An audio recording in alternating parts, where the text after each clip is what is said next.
نحمده ونصلي على رسوله الکریم اما بعد۔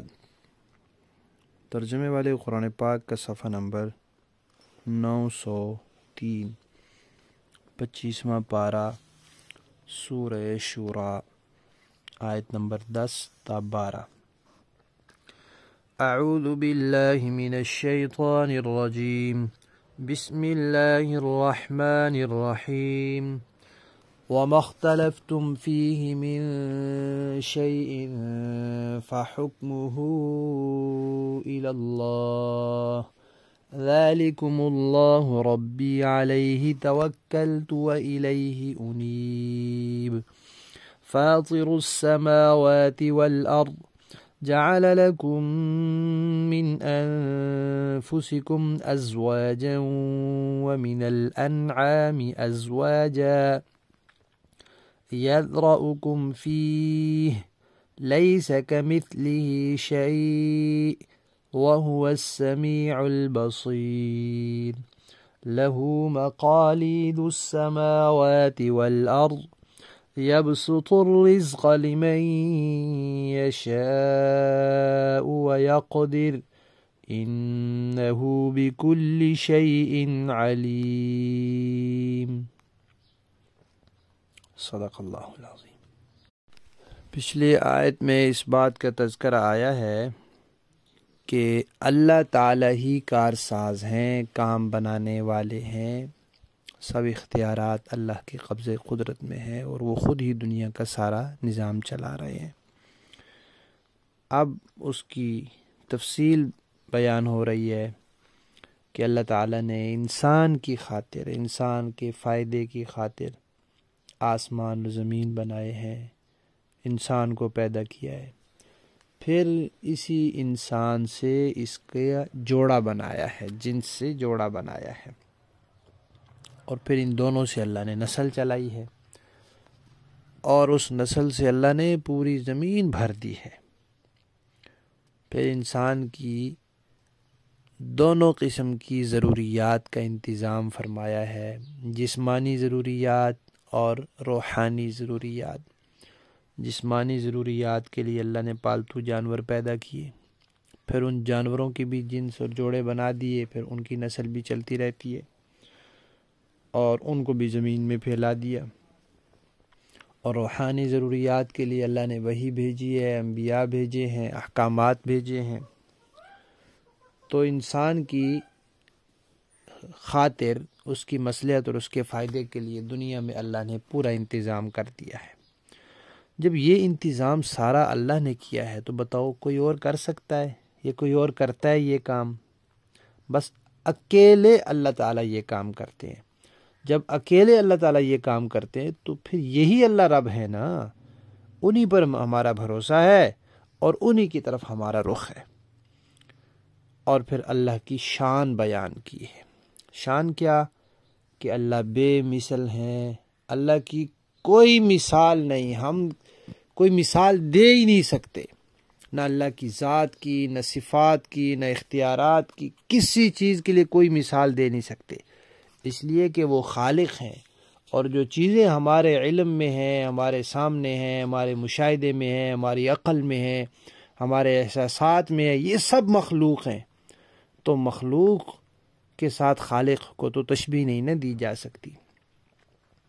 اللہ تعالیٰ ہر چیز کو سنتے ہیں، اللہ تعالیٰ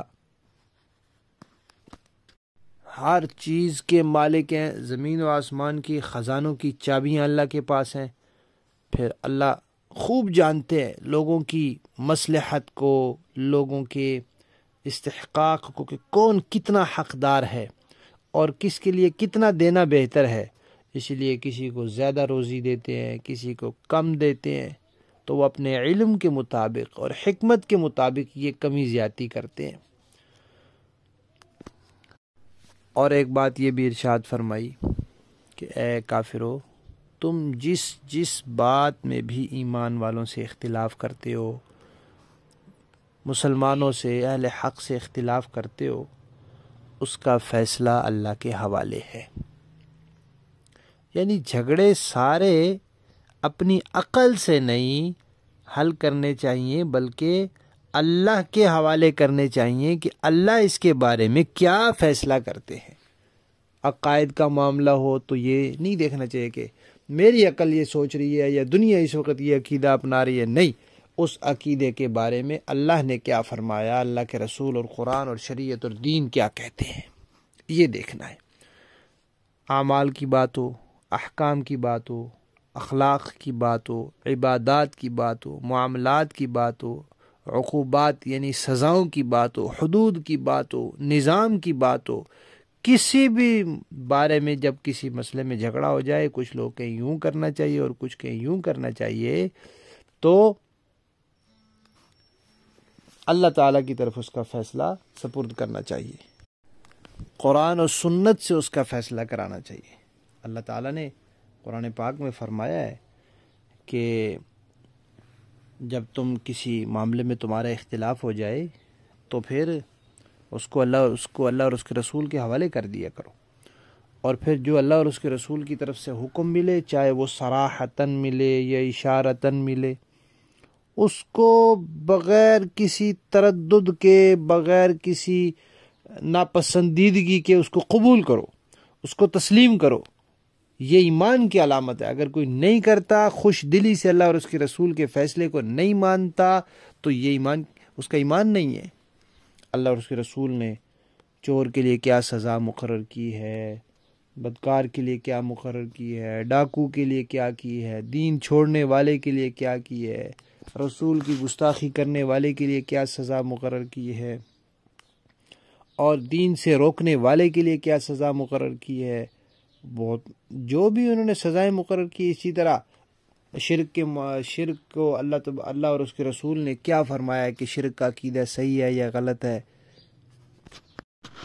قیامت کے انکار کے بارے میں کیا فرمایا انہوں نے، جو بھی عقیدے ہیں، پھر جو بھی احکام ہیں، جو بھی اخلاق ہیں، سب اللہ اور اس کے رسول کی طرف۔ تو اس سبق میں ایک تو یہ بات آ گئی کہ کارساز اللہ تعالیٰ نے، اللہ کی کارسازی کی تذکرہ آیا کہ اللہ نے تمہیں بھی بنایا، جانوروں کو بھی بنایا، جوڑے بنائے، ان کو پھیلایا زمین میں۔ اور دو اصولی باتیں یہاں آئیں، ایک یہ کہ اے کافرو، تمہارا جس چیز میں مسلمانوں سے جھگڑا ہوتا ہے نا، اس کا فیصلہ اللہ کے سپرد ہے۔ اور دوسری بات یہ فرمائی کہ اللہ کی مثل کوئی چیز نہیں ہے۔ اللہ ہر بات سننے والے ہیں، لیکن ان کا سننا کیسا ہے ہم کسی کے ساتھ تشبیہ نہیں دے سکتے۔ ہم یہ نہیں کہہ سکتے کہ جیسے فلاں کا سننا ہے ایسے اللہ کا سننا ہوگا۔ مخلوق کو بھی اللہ نے سننے کی طاقت دی ہے، انسان سنتا ہے، حیوانات سنتے ہیں، لیکن یہ صرف نام ایک جیسا ہے۔ اللہ کا سننا اور مخلوق کا سننا، اس میں صرف لفظ ایک جیسا ہے، ورنہ اللہ کا سننا کیسا ہے؟ ہم تو سننے کے لیے کانوں کے محتاج ہیں، کان بند تو سننا بند، جو کانوں سے بہرا وہ سننے سے محروم، لیکن اللہ تعالیٰ سننے کے لیے کانوں کے محتاج نہیں ہے۔ پھر ان کا سننا کیسا ہے؟ ہم اس کو سوچ ہی نہیں سکتے، کیونکہ اس کی مثل کوئی چیز ہے ہی نہیں۔ جب اللہ کی مثل کوئی چیز نہیں تو ہم نے تو جو چیزیں دیکھی ہیں، سوچی ہیں، وہ تو ہمارے اپنے خیالات، مشاہدے کے مطابق ہے نا۔ اللہ کی مثل کوئی چیز آئی نہیں، ہم جو مرضی سوچ لیں۔ اسی طرح اللہ ہر چیز دیکھنے والے ہیں۔ اب مخلوق کو بھی اللہ نے دیکھنے کی صلاحیت دی ہے، آنکھیں دی ہیں، بینائی دی ہے، لیکن اب یہ لفظ ایک جیسا ہے، صرف صفت ایک جیسی نہیں ہے۔ سوال ہی نہیں پیدا ہوتا کہ بندہ کہے کہ اللہ بھی بصیر ہے، بندہ بھی بصیر ہے، لہذا یہ اللہ کی اس صفت میں شریک ہو گیا۔ نہیں، یہ بندے کا دیکھنا اور ہے، اللہ کا دیکھنا اور ہے۔ بندے کا دیکھنا آنکھوں کے ساتھ ہے، یہ دیکھنے کے لیے آنکھوں کا محتاج ہے، آنکھوں کی بینائی کا محتاج ہے، بینائی ختم تو دیکھنا ختم۔ لیکن اللہ بل آنکھوں کے محتاج ہے؟ نہیں۔ پھر اللہ کا دیکھنا کیسا ہے؟ کوئی سوچ ہی نہیں سکتا کیسا ہے۔ تو فرمایا کہ اللہ تعالیٰ کی مثل کوئی چیز نہیں ہے، اور زمین و آسمان اللہ کے اختیار میں ہیں، وہ اپنے اختیار سے، اپنے علم اور مصلحت سے کم زیادہ روزی کرتے ہیں۔ لفظی معنی دیکھیے جی، و اور ما، جس چیز میں اختلفتم اختلاف کرتے ہو تم، فیہ اس میں، من شیئن جو کوئی بھی چیز ہو، فحکمہ تو اس کا فیصلہ، اس کا معاملہ، الی اللہ اللہ کے سپرد ہے۔ ذالکم یہی اللہ ہے، ذالکم اللہ یہی اللہ ہے، ربی میرا پروردگار، علیہ اسی پر توکلتُ میں نے بھروسہ کیا ہے، ہر معاملے میں اللہ پر بھروسہ، وَإِلَيْهِ اور اسی کی طرف انیب میں رجوع کرتا ہوں۔ فاطر پیدا کرنے والا ہے، السماوات آسمانوں کا، والارض اور زمین کا، جعلا بنایا ہے اس نے، لکم تمہارے لیے، من انفسکم تمہاری اپنی ذاتوں میں سے، تمہاری اپنے جنس میں سے، ازواجا جوڑے، ومن الانعامی اور چوپائے جانوروں میں سے بھی، مویشیوں میں سے بھی بنائے اس نے، ازواجا جوڑے، ان کو بھی مذکر مؤنث بنایا، یذرؤکم وہ پھیلاتا ہے تمہیں، فیہ اس دنیا میں، یعنی اس طرح وہ تمہاری نسل چلاتا ہے جوڑے بنا کر، لیسا نہیں ہے، کمثلہ اس کی مثل، شیئن کوئی بھی چیز، وہو اور وہ، السمیع سننے والا ہے، البصیر دیکھنے والا ہے، لہو اسی کے لیے ہے، یعنی اسی کے قبض قدرت میں ہیں، مقالید چابیاں، السماوات آسمانوں کی،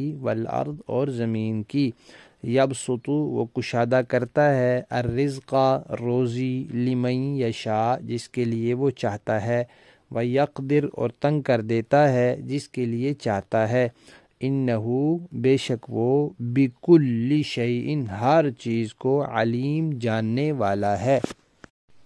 با محاورہ دیکھیں جی، وَمَا اخْتَلَفْتُمْ فِيهِ مِنْ شَيْءٍ فَحُكْمُهُ إِلَى اللَّهِ اور تم جس بات میں بھی اختلاف کرتے ہو اس کا فیصلہ اللہ ہی کے سپرد ہے، ذَلِكُمُ اللَّهُ رَبِّي عَلَيْهِ تَوَكَّلْتُ وَإِلَيْهِ أُنِيبُ لوگو وہی اللہ ہے جو میرا پروردگار ہے، اسی پر میں نے بھروسہ کیا ہے اور اسی سے میں لو لگاتا ہوں، فاطر السماوات والارض وہ آسمانوں اور زمین کا پیدا کرنے والا ہے، جعل لکم من انفسکم ازواجا ومن الانعام ازواجا اس نے تمہارے لیے تمہاری ہی جنس سے جوڑے پیدا کیے ہیں اور مویشیوں کے بھی جوڑے بنائے ہیں، یذرؤکم فیہ